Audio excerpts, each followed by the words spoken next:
Premièrement, Christophe Colomb découvre en 1492 ce qu'on appelle le Nouveau Monde.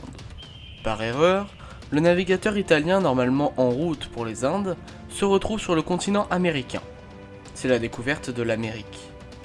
Salut, c'est Overstory et aujourd'hui on se retrouve pour une certaine vidéo portant sur l'ouverture atlantique, les conséquences de la découverte du Nouveau Monde.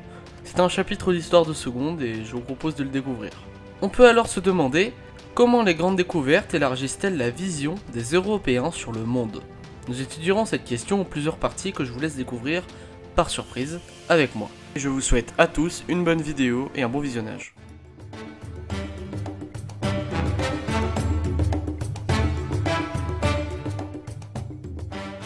Les Européens n'ont pas attendu les grandes découvertes pour parcourir le monde. Dès le Xe siècle, les Vikings explorent l'Atlantique Nord jusqu'au continent américain, tandis que les croisades multiplient les contacts avec le Proche-Orient. Et au XIIIe siècle, des marchands comme Marco Polo se rendent jusqu'en Extrême-Orient par voie terrestre. Cependant, leur vision du monde est influencée par la Bible et par les descriptions antiques. On peut citer la géographie de Ptolémée de 100 à 170 avant Jésus-Christ. Les représentations de la Terre sont limitées à 3 continents habités: Europe, Asie et Afrique. Les Européens sont forcés de trouver de nouvelles voies à partir de 2 éléments importants.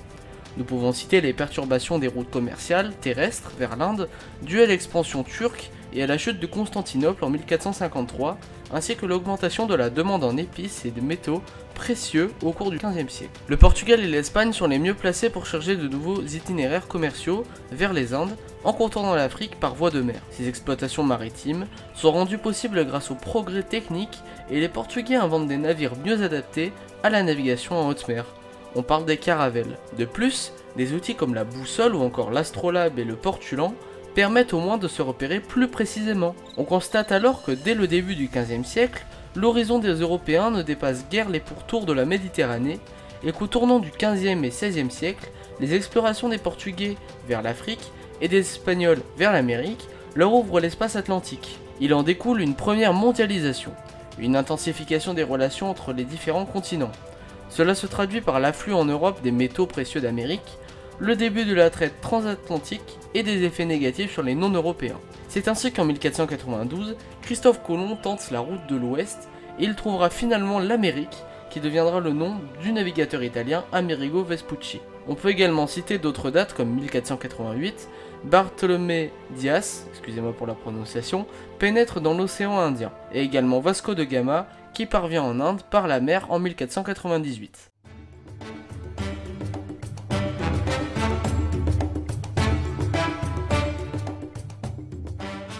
On se demande alors comment se met en place une première mondialisation économique autour de l'espace atlantique. Les grandes découvertes bouleversent l'équilibre économique en Méditerranée, même si cet espace reste important pour le commerce avec l'Orient. L'essor du commerce atlantique annonce le déclin relatif de Gênes et Venise au profit des grands ports de la façade océanique de l'Europe comme Lisbonne ou Séville. Le commerce atlantique s'est développé avec la formation d'empires coloniaux par les deux puissances sibériennes, le Portugal et l'Espagne. Pour éviter l'affrontement et après arbitrage du pape, elles se partagent le monde par le traité de Tordesillas, signé en 1494, puis de Saragosse, signé en 1529. Le Portugal constitue un réseau de comptoirs sur les 3 continents, le long des côtes africaines, autour de l'océan Indien, mais aussi dans l'arrière-pays brésilien. En effet, le Portugal déporte pour la première fois des captifs africains au Nouveau Monde, après les avoir introduits en Europe dès le milieu du XVe siècle, dans leurs îles comme Madère, Cap-Vert ou encore Sao Tomé. Au XVIe siècle, ils déportent des centaines de milliers d'Africains réduits en esclavage,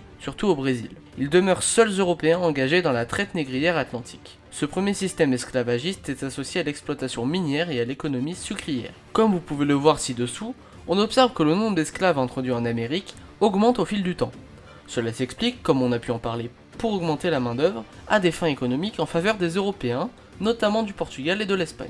Comme vous pouvez le voir sur le tableau, de 1501 à 1510, on compte 1905 esclaves introduits en Amérique. Cependant, de 1591 à 1600, on en compte 59 830. Ça n'a aucun rapport avec le début du XVIe siècle et on peut donc constater une augmentation très puissante. L'Espagne étend également sa domination sur l'Amérique centrale et l'Amérique du Sud et prend possession de l'archipel asiatique des Philippines en 1555.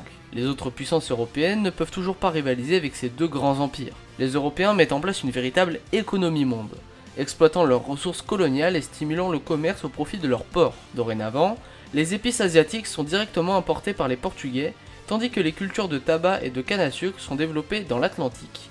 Par exemple, on peut parler de l'or et l'argent américains sont extraits et convoyés à Séville, l'Europe exporte ses produits manufacturés vers les colonies, elle échange sur les côtes africaines des armes, des vêtements, des outils, contre des esclaves destinés aux plantations d'Amérique.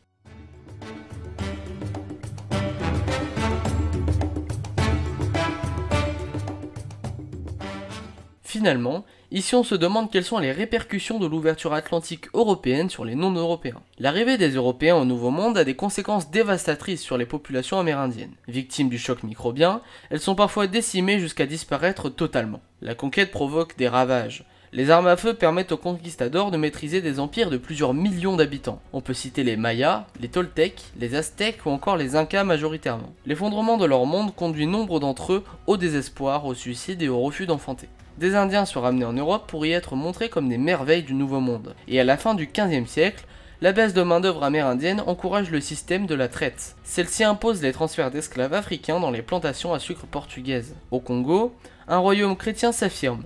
Il cherche à être reconnu comme partenaire par le Portugal, l'intensification des échanges. La rapidité de l'expansion conforte chez les Européens un sentiment de supériorité à la conviction qu'ils sont guidés par la vraie foi. Cela explique la présence de missionnaires dans des territoires conquis. La découverte de civilisations radicalement différentes conduit des penseurs à une critique du vision du monde européano-centrée. Certains dénoncent les abus de la conquête comme le dominicain Bartolomé de Las Casas. Il obtient pour l'Empire espagnol les nouvelles lois adoucissant le statut des Indiens, mais elles sont mal appliquées. De même entre Portugal ou Espagne, la traversée de l'Atlantique du transport d'esclaves est appliquée dans des conditions inhumaines, ce qui va s'accentuer pour d'autres pays qui sont impliqués plus tard également pour la colonisation, comme la France et le Royaume-Uni notamment, ou encore l'Empire allemand et bien d'autres belligérants européens. Le métissage est encore très limité dans des sociétés coloniales qui le désapprouvent au nom du principe de la pureté de sang, mais cela n'empêche pas des unions entre Européens et non-Européens. Exemple, Malinche chez Corté.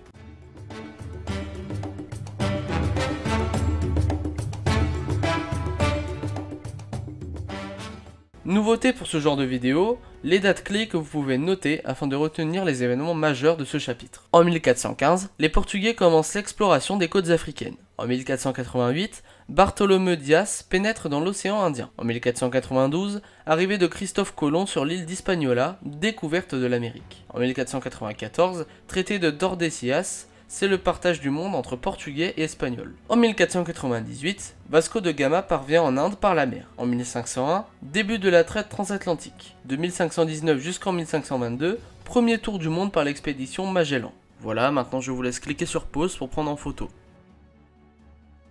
Mais soyez patients, il en reste encore deux. En 1521, c'est la conquête de l'Empire aztèque par Corté. En 1533, conquête de l'Empire Inca par Pizarro. Et on a terminé avec les dates. Voilà, vous pouvez reprendre une photo du coup.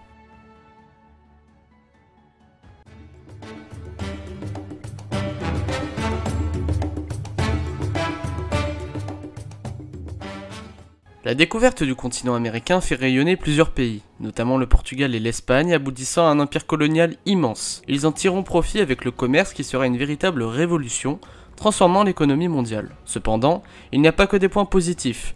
Le choc microbien notamment et les conquêtes violentes sans pitié des Européens mèneront à la perte de nombreuses populations qui finissent par disparaître totalement. Et même avant l'extinction des populations amérindiennes, elles sont exploitées pour l'extraction de ressources dans le nouveau continent à des fins européennes pour le commerce espagnol ou portugais, ce qui amène ces populations à des suicides, un refus d'enfanter, etc., etc. De plus, les Européens se croient alors supérieurs aux autres populations, ce qui leur fait croire que leur seule nation, européenne, est supérieure et possède la vraie foi. Voilà, j'espère que cette vidéo vous aura plu, j'espère que ce chapitre vous aura intéressé, et sur ce, on se retrouve à très bientôt pour de nouvelles vidéos. N'hésitez pas à vous abonner ou encore à mettre un commentaire, ça me motive et ça me donne des conseils. Donc n'hésitez pas à me donner des conseils afin d'améliorer la vidéo. Enfin bref, merci, à bientôt pour de nouvelles histoires.